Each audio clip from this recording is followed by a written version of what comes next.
welcome to Convo Fango. Today we are joined by the writer and director of Eternal Daughter, Joanna Hogg. Yay! Thank you for joining us, Joanna. Well, thank you for inviting me. We've already been talking about horror movies. Your earbud has popped out, which means the ghosts are present, which means it's a good time to have this conversation. So why don't you tell us a little bit about the Eternal Daughter? So it's a story. I don't want to give too much away, actually, because it's a film. I think out of all my films, the less you know, the better. But that's not going to be very helpful here. That's why I'm letting you tell it, because I'm not going to spoil it. You can tell. No, I'm going to tell it in more in the way that it sort of came about. So it's a story about a mother and daughter. It's about a middle-aged daughter who's very concerned about the happiness of her mother. So the core of it is really a daughter keeping her mum happy, but also fearful of losing her. I think it's something we all, anyway, most of us have an issue with or a fear. I think throughout my life, I've carried a fear of losing my mother. And then, of course, I did eventually lose her last year after making the film. But one of the reasons it took me a while to make the film, because I first thought about it in 2008, was that I didn't want to upset her by making something that she might think, she might think I'm stealing something from her. Mm-hmm. And when anyone who's listening to this, seeing this, sees the film, they'll I'm talking a bit like Julie in the film, because she has this fear, because the Julie character, who's based on the characters from The Souvenir, is she's a writer, director, she's a filmmaker, and she wants to make a film about her mother. And they go away to stay in a hotel, and she's trying to keep her mother happy, but she also wants to get inspiration for her film. And at the same time, the hotel where they're staying in is very empty and it's very spooky. Very spooky. This one, it's, again, without giving anything away, this is just, it got to me on so many levels, because I think my deepest, most built-in existential fear in life is the loss of my mom, or like the potential of losing my mom, or just having the thought in my head that, okay, someday you will more than likely have to deal with this. And it's like, nope, that's not something that could ever happen in a million years. But that's something that you carry with you from childhood, and it carries over into adulthood. So that was like tapping into all of I'm just like, oh, like, I don't like to think about that. Like, it's the reality of things that I don't want to ever have to really think about it too much. Completely. I so understand that. And then you set it against this very like this like gothic horror kind of atmosphere, and it's gorgeous, and this old hotel, and it some of the exterior shots remind me of like something like Dark Shadows, or like a lot of like 70s horror, where it's just like the fog rolling in this like giant estate, and it's just like beautiful and gothic and ancient. And so it was a really cool juxtaposition of like these things that absolutely terrify me, but with also this like gorgeous background, and just relatable a lot, because it's like we want to keep the people that we love, we want to keep them happy. Like that's a relatable thing universally, whether it's your mom or your best friend or whoever the hell it is. When you love someone, you want them to be happy. So that through line there was like, okay, yeah, that's everybody. That's all of us.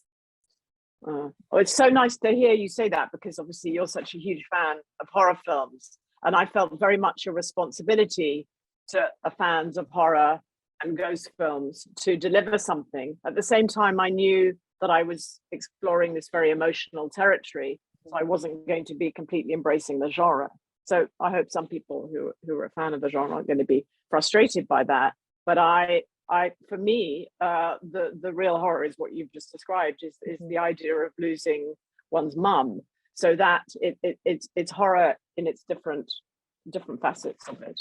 Yes. But I really enjoyed, with my cinematographer and production designer, creating the atmosphere of this place. And we began already with this house, which was very frightening. And then it was about pushing that, creating the fog, making it feel like, actually it is anyway, pretty much in the middle of nowhere, but making it feel very isolated, and giving it a very dark palette of sort of dark midnight blues and greens, and the green coming from the security lights in the hotel. So it was just a lot of fun, actually, that side of it. I love there's different wallpapers and just so much like colors and textures that you're working with. Did you dress that when you were there? Does the hotel look like that? Well, it's funny. I'm going to be talking. I'm doing the director's commentary tomorrow for the forthcoming DVD with my production designer Stefan. So anyone watching this, listen to that, because they'll get a lot of goodies of how he did things. But there were. I mean, it was interesting what was already there and then what was created. And I think now we sort of forget, actually, because it all is so much of a piece. Right. But the wallpaper, which is actually fabric in the bedroom where Julie and Rosalind sleep, was already there and had been there for many years. And in fact, while we were shooting, there were many, including very skeptical ones, crew members who would lean against the wall and would feel a hand touching them from behind. No. So you have actual ghost stories from your ghost story on location experience. That's only one. I mean, so many. And I don't know whether it was because our imaginations were so on fire, but particularly those who were sleeping in the hotel while we were shooting, which included myself, who is the most cowardly, easily frightened person on the universe. I made myself stay there because I thought I'd get lots of ideas, and that it was, and then also it was a convenient thing because it meant I could get out of bed and then I was on set. Yeah. But by the end, I was so terrified in the room that I was sleeping in. I was convinced I saw a shadow under the door as I was walking down the corridor. I'd slept with my light on, and I didn't sleep very well.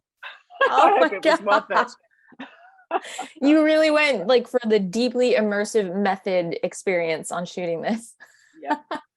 Do you have any other creepy, like, ghost supernatural happenings that on set? On set, well, the assistant director, who is incredibly skeptical, doesn't believe in ghosts, he believed in them by the end of the film, and he said there was one room in particular that he would go into, and it just felt like a freezer. I mean, that's something you hear, isn't it, time and time again, this thing of the temperature. And he just felt very, very uneasy. And yeah, there are other stories of figures outside the hotel at night. And then we had security guards, and they were the best guys to talk to for stories, because they would be up all night sitting in their car. I hate that. Like, if I was there, I would hate that, but I love it. Like, just hearing about it from you, I didn't have to be there to experience it. So I know you've done work that's autobiographical. I don't know how autobiographical this story is. Is this like semi-autobiographical? It is. I mean, the core relationship is very personal. I mean, it's also personal to Tilda too, because she and I were both I was drawing on my mother, she was drawing on her mother, and then Rosalind is her own person. We were drawing on ourselves, even for the older character, for the mother. And then for Julie, well, yes, drawing a lot on my experience as a filmmaker, the difficulty of writing and making something that's very personal, which is something that Julie is grappling with. And I find myself saying things that she said in the film, not really, forgetting what she says in the film, just because it's so, there are things that are very close to home. Right. But at the same time, to say that the dialogue is improvised, so it's not like I write the lines beforehand. So Tilda's doing an incredible feat of magic. I mean, she's incredible in embodying these two people so distinctly. And I find, even when I catch a glimpse of the film now, and I tend to not watch my films after I've made them, but watched it hundreds of times, but every time I'm sucked in to believing these are two different people. So it's very it's just an incredible tapestry that she's woven in a way. It's wild to watch, because it's like you have Tilda in the two roles, which already I'm like, all right, you guys are just layering, like, how do we make this a little bit more difficult for ourselves? All right, let's put you in two roles. You're basically like, there's other peripheral characters, but this is really the core of the movie, is these two characters played by one actor. And then on top of that, you're like, you know what, also let's go ahead and improvise and some of this dialogue. So I'm like, shit, as you're going back and forth, you're like, what did I say to myself though? Because you're not, like, if you and I are improvising, we have each other to go off of.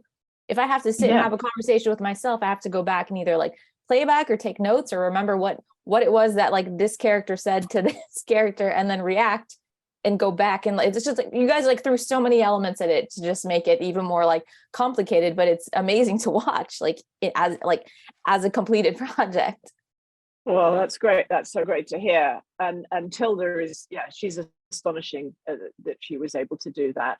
And then credit also to my editor, Hella, who's cut all my films. You know, she's also got an incredible balance of shots and timing work out. And so it was, I mean, it's so easy to forget now, it's all done, what the intricacy of how it was created. Amazing. I could talk to you about that in particular for another hour, probably. I know we have to wrap up, but this was your first horror film. So as telling autobiographical stories, especially one as personal as this, did you find working in genre space kind of gives you a little bit of freedom? Because then I feel like you can kind of work in like, yes, it's autobiographical, but then you kind of have the freedom to maybe expand a little bit into a bit of fantasy and bring that in. So does that make you as a creator feel like it's not me, like maybe you're looking at me, but maybe you're not? Like, I really love that. I'm so excited by that, and I feel I want to go into that genre space even more. So I'm super interested in genre, and particularly the horror genre. And I feel this isn't a horror film. It's my kind of road towards it. I feel it's more of a ghost film, but I want to go deeper into that genre space, and make something that has, yeah, even more scares in it in a way. But at the same time, I'm drawn to, I'm not very plot driven in my approach. So it's about how to balance that genre and not be too plotty, because I'm so interested in character and character development, I guess. I will say as a self-proclaimed horror girl, I would love to see more from you in this space, because just, and by the way, ghost stories are horror stories. So this falls into the genre, but I would love to see just see you push it even further into horror territory after seeing what you've done with this and this beautiful thing that you've made. So please make more horror movies. I will. And I guess I say ghost films because it's my way of saying, well, those horror fans out there, don't expect too much horror, but there'll be more horror to come. That was smart. That's smart of you to give that disclaimer so people don't yell at you, but I'll tell them like, guys, you're going to like it. You're going to like it. Go watch this.